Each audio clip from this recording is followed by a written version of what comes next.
3 cows drink 30 to 45 gallons of water per day combined. In summer, that number climbs to 60 gallons. Hauling that manually, twice a day, every day, 365 days a year, is the job that burns out more small cattle keepers than any other single task. This $50 setup eliminates it permanently. Why water is the daily job. Every livestock guide covers feed, shelter, and health management in detail. Water gets a paragraph. It gets a paragraph because the assumption is that water is simple.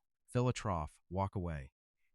On a small farm, with no automatic watering system, that assumption translates to 2 trips per day, every day, regardless of weather, regardless of what else needs doing, regardless of whether the operator is sick, traveling, or occupied with a higher priority task on the property. A cow that runs out of water in summer heat for 6 hours begins showing heat stress.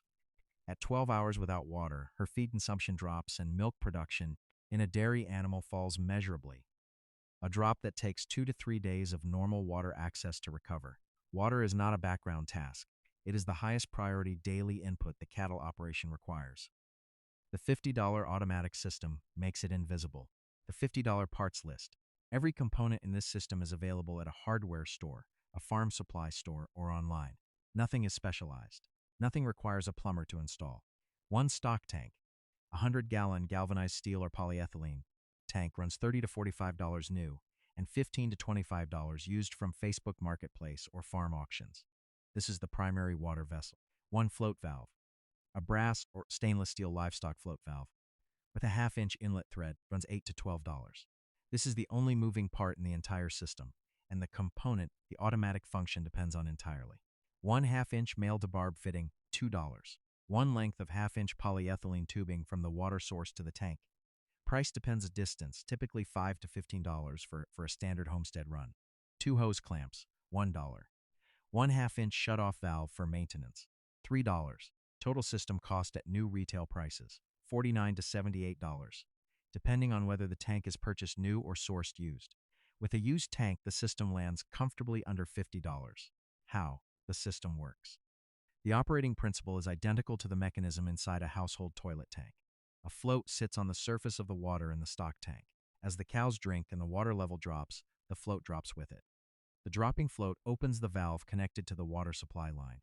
Water flows in. As the tank refills and the water level rises, the float rises with it. When the float reaches the preset fill height, it closes the valve.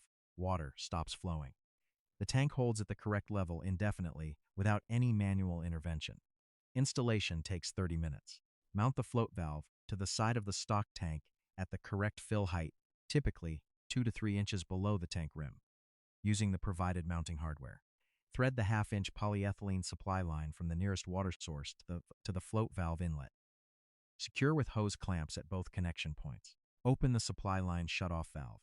The float valve opens, the tank fills to the preset level, the float closes the valve. Done. The cows drink. The level drops, the valve opens, the tank refills. This cycle runs continuously, automatically, without any daily input from the operator. The only ongoing task the system requires is a monthly check of the float valve function, a 30-second visual inspection, and a quarterly tank scrub to remove algae and sediment. Everything else is handled by physics. The float valve. The float valve is the component that either makes this system work indefinitely or creates the one recurring maintenance issue the system has. Understanding how it works and what causes it to fail eliminates 90% of automatic waterer problems before they happen. A livestock float valve consists of 3 parts: the float arm, the float ball, and the valve seat. The float arm is a rigid rod or wire that connects the float ball to the valve mechanism. The float ball sits on the water surface. The valve seat is the rubber or silicone seal that opens and closes against the water inlet as the arm moves up and down. The valve seat is the wear component. Over 1 to 3 years of continuous operation, the rubber seat hardens, cracks, or accumulates mineral deposits from hard water that prevent it from sealing completely. The symptom is a tank that overfills, water running continuously past the full line. The fix is a replacement valve seat, which costs $2 to $3 and takes 5 minutes to swap. Keep 2 replacement seats on hand. When the tank starts overfilling, replace the seat the same day. Gravity vs. Pressurized feed. The water supply to this system comes from one of 2 sources, and which one applies to the property determines one installation detail that changes everything else. Pressure feed means the supply line connects to a pressurized water source, a well pump, a municipal water connection, or a pressurized storage tank. Pressure feed works with any float valve rated for the supply pressure. Most livestock float valves are rated for 15 to 100 psi, which covers all standard residential and farm well systems. No modification required. Gravity feed means the supply line connects to a non-pressurized source, a rain catchment tank, an IBC tote elevated above the stock tank, or a natural spring. Gravity feed requires that the water source sits at least 2 feet above the float valve inlet to generate sufficient head pressure for consistent flow. An IBC tote elevated on a simple timber frame at 30 inches above the stock tank generates 0.8 of 1 psi, sufficient for a float valve to function correctly at the flow rates a 3-cow stock tank requires. Winter, the automatic filling function does not change in winter. The float valve operates identically at 35 degrees as it does at 95 degrees. What changes in winter is the tank itself and the supply line. A 100-gallon stock tank exposed to sub-freezing temperatures overnight will ice over. A surface ice layer does not stop cows from drinking. They break through light ice on their own. A full tank freeze, ice through the entire depth, does stop them and requires intervention. 2 solutions, either or both. A stock tank heater, a submersible electric element rated for livestock tanks, runs $15 to $30 and keeps a 100-gallon tank ice-free through a northern winter at a documented electricity cost of $30 to $60 per winter season. It plugs into any standard outdoor outlet and thermostats on automatically when water temperature drops below 35 degrees. The supply line is the more vulnerable component in hard freezes. Polyethylene tubing buried below the frost line, 12 to 24 inches depending on region, does not freeze. Above-ground supply line in zones 5 and colder requires either burial, insulation wrap, or a heated supply line available from farm supply stores for $20 to $30 per 20-foot section. What 3 cows actually drink per day water consumption figures for cattle vary significantly by temperature, production status, and feed type, and the variation matters for sizing this system correctly. A dry beef cow in mild weather drinks 8 to 12 gallons per day. The same cow in 90-degree summer heat drinks 18 to 25 gallons. A lactating dairy cow in summer drinks 25 to 30 gallons per day. Water is the primary input in milk production, and consumption tracks directly with output. 3 dry beef cows in mild weather, 24 to 36 gallons per day. 3 dry beef cows in summer heat, 54 to 75 gallons per day. 1 lactating dairy cow plus 2 dry cows in summer, 60 to 80 gallons per day. A 100-gallon stock tank, refilled continuously by the float valve system, handles all of these scenarios without running dry. The automatic refill keeps pace with consumption at any standard residential or farm well flow rate above 1 gallon per minute. The 4 things that go wrong: tank overfills and water runs continuously. The float valve seat has failed, or a mineral deposit is preventing the seal from closing. Replace the valve seat. If the problem recurs within weeks, the supply line pressure is above the valve's rated PSI. Add a pressure reducer to the supply line upstream of the valve. Tank does not fill. The supply line is kinked, the shutoff valve was accidentally closed, or the float arm is stuck in the closed position from a debris obstruction.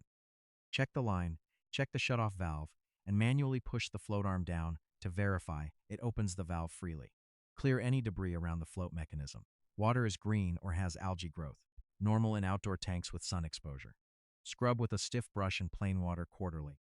Adding a small piece of copper pipe, 6 to 8 inches, to the tank bottom releases, trace copper ions that inhibit algae growth without affecting water safety for livestock. Fowlet arm is bent and not closing completely. Cows lean on or push against float mechanisms. Protect the float valve with a simple wire guard. A bent piece of hardware cloth secured to the tank wall around the float mechanism keeps cattle noses away from the moving parts. Scaling up. From 3 cows to $10 to $50 single tank system scales with 1 additional component. A second tank. 10 cows in summer heat drink 180 to 250 gallons per day. 100-gallon tank refilling continuously handles this volume at standard well flow rates, but creates a single point of failure. If the float valve sticks or the supply line loses pressure, the entire herd has no water until the problem is found and fixed. 2 tanks fed from the same supply line through a T-fitting, each with its own float valve, provides redundancy and doubles the available water volume. If one float valve fails, the second tank continues operating. The herd has water while the repair is made. Total cost for a 2-tank system serving 10 cows, $90 to $120. Still under the cost of 1 veterinary call for a heat-stressed animal that ran out of water on a July afternoon. Straight in, Distance from the paddock gate cattle are creatures of habit and path. They will walk to the water tank using the same route every time, and that route will become a compacted, muddy track within 2 to 3 weeks of regular use. Position the tank at the paddock gate, rather than in the center of the paddock. Cattle walking to the tank from any point in the paddock converge at the gate, which is already a compacted high-traffic area, rather than creating new compaction lines across the pasture. In a rotational system with multiple paddocks, a single tank positioned at the junction of two paddock gates serves both paddocks from one installation. Elevation relative to the supply line. The tank must sit below the supply line connection point for gravity-fed systems and at any elevation for pressure-fed systems. For pressure-fed systems, the additional consideration is drainage. A tank positioned in a low area of the paddock collects runoff from the surrounding ground into the drinking water. Position on slightly elevated ground or build a simple gravel pad under the tank that keeps the base above the surrounding soil level and prevents surface water intrusion during rain events. Why free choice minerals matter. A cow cannot tell the operator she is copper deficient. What she shows instead is a faded coat color, rough hair, recurring worm burden that does not respond normally to management, reduced fertility, and calves that grow slowly despite adequate feed. All of those symptoms have the same root cause in a significant percentage of small herd cases. The pasture does not contain adequate bioavailable copper, and the operator is not supplementing because the animal does not look obviously sick. Free choice loose mineral mix, not a plain white salt block, which contains only sodium chloride, provides copper, zinc, selenium, magnesium, and the trace minerals that pasture in most U.S. regions cannot reliably supply. A 50-pound bag of a complete loose mineral mix runs $25 to $35 and lasts a 3-cow herd 2 to 3 months. A covered mineral feeder positioned within 10 feet of the water tank is the correct placement for one specific reason. Cattle visit the water tank multiple times per day on a predictable schedule. A mineral feeder at the water tank gets visited on the same schedule without any additional travel from the animal. Mineral consumption is consistent and measurable because the feeder is checked at the same time the tank is inspected. Build a simple covered mineral feeder from scrap lumber, 4 sides, a roof overhang that keeps rain off the mineral surface, an open front the cattle can access easily. Total material cost under $15. Set it on a post or hang it on the fence within arm's reach of the tank. Fill monthly, check weekly. The mineral station and the automatic water system together cover the 2 daily livestock tasks that small farm operators most consistently report as the source of management fatigue on a small cattle operation. The mineral station, the automatic water system, eliminates the daily water task. The mineral station eliminates the daily mineral task and addresses the single most common cause of chronic low-grade health problems in small cattle herds. Mineral deficiency that never becomes a diagnosable condition, but continuously suppresses performance, immunity, and reproductive function below what the animals are capable of. Shady A stock tank in full sun in a southern or mid-Atlantic summer grows algae in 48 hours. Heats the water to temperatures that reduce cattle consumption. Cows preferentially drink water below 70 degrees and will reduce intake when water temperature exceeds 80 and requires more frequent scrubbing than a tank in shade. Position the tank on the north side of a barn, shed, fence line, or tree canopy where it receives no direct afternoon sun. A shaded tank in the same climate stays measurably cooler, grows algae at a fraction of the rate, and maintains higher water quality without any additional intervention.